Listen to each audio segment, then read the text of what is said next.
Hello and welcome to Will Watches. This is Puss in Boots: The Last Wish. So I've heard this is one of the best animated films of the year. I've seen a few clips. Of course, it's got that Spider-Verse art style and combining a few different animation techniques like smear frames, impact frames, all of that good stuff. So I'm very excited for the animation here, but I've heard the story is also very good and it has a very good villain. I haven't actually seen the first Puss in Boots film, but I know Puss in Boots obviously from Shrek, and I've heard that it's not necessary to watch that first film to understand what's going on here. So I'm hoping I can just pick up on anything that I miss out from not watching the first film anyway. So before we jump into this, be sure to check out the Patreon page. Over there you can find 1 week early access.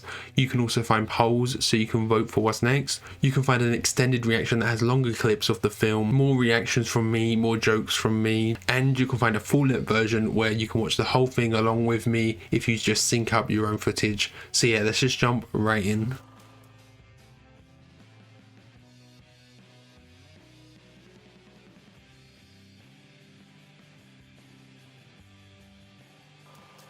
Okay, so that was Puss in Boots: The Last Wish. So as expected, it was just gorgeous animation wise. You're seeing so many different techniques in there. Smear frames when things are moving quick, the variable frame rate during the action to make things more legible, that was really cool. Impact frames, this just like extreme stylization to it as well. It was all really cool and really gorgeous. Then Death, which I had been hyped up for, was really cool as well. A really intimidating villain, this kind of force of nature type villain, and it was cool how he was defeated, you know, not in a fight but through him no longer having fun with it. Basically that's what it was. He just wanted a bit of fun. I always love villains like that where they're just kind of evil for the sake of being evil. They just want to get their thrill out of it. That's always a cool trope, and then they just lose interest when that's no longer like on the table anymore. So at the end there, were they setting up for Shrek 5? Will Puss be back for Shrek 5? Obviously they're going too far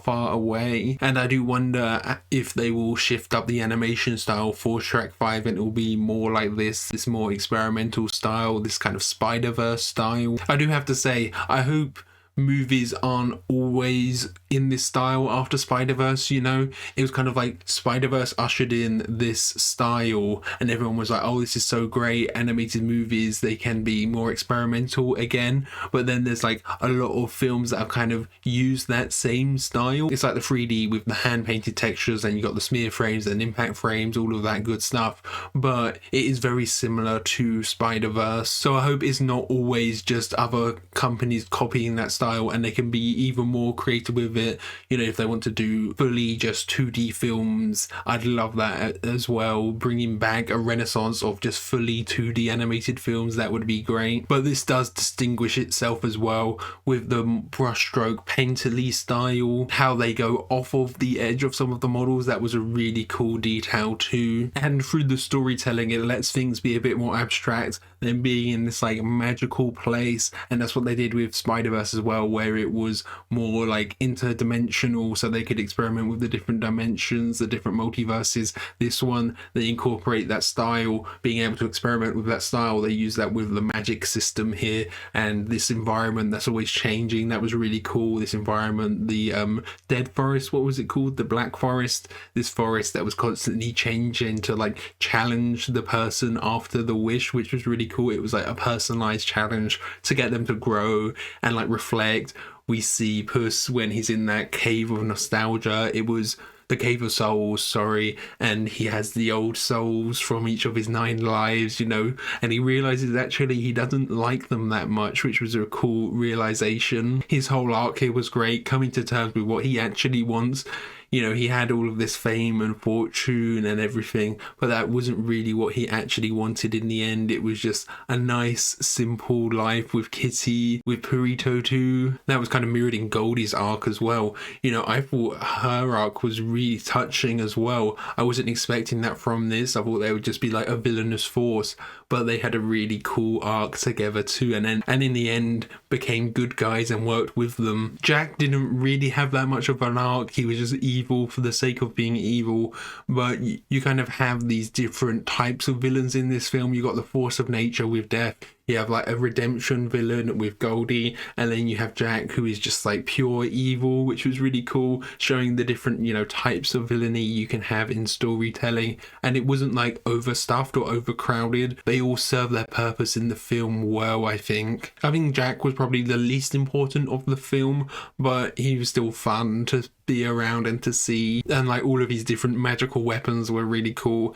And I loved Bug, who was there as well. I think they just called him Bug. His voice was really cool. I'm not sure who that was. I don't know if I recognize that voice, but it was a really funny voice. I really loved it. I just love when there's like a unique voice in an animated film like that. And John Mulaney, his voice is so well adapted to animation, isn't it? To voice acting. And there's a lot of iconic voices and actors in here. Ray Winstone and Olivia Colman. I clocked that right away. I couldn't think of Ray Winstone's name, but I knew who it was. I was like, what's the name? But then I need to apologize to Samson Ko. I thought that was James Corden for a little bit there. I wasn't quite sure. It was just like, he's an iconic British voice, I guess, but it wasn't James Corden. Apologies for comparing you to James Corden. Florence Pugh in here as well. And then Perito, I did recognize, I didn't know the actor's name. Harvey Julian, who is Guillermo in What We Do in the Shadows, the TV show. He's great in that too, and he was great here as Perito. It was just really fun and creative. I'm not sure what one I prefer. You know, people have been saying this was the best animated film of 2022. Obviously, I've seen it later, but I'm not sure if I prefer this or Pinocchio. They're both very close, but they are both very different as well. Very different art styles, very different tone and messaging. They're almost too different to compare, you know? I don't think I can draw a difference in which one I prefer. How can you pick favorites? So thank you for watching. I hope you enjoyed this. If you did, consider leaving a like or a comment. And if you really loved it, be sure to subscribe so you can keep up to date on all the future uploads. See ya, thanks for watching. Bye.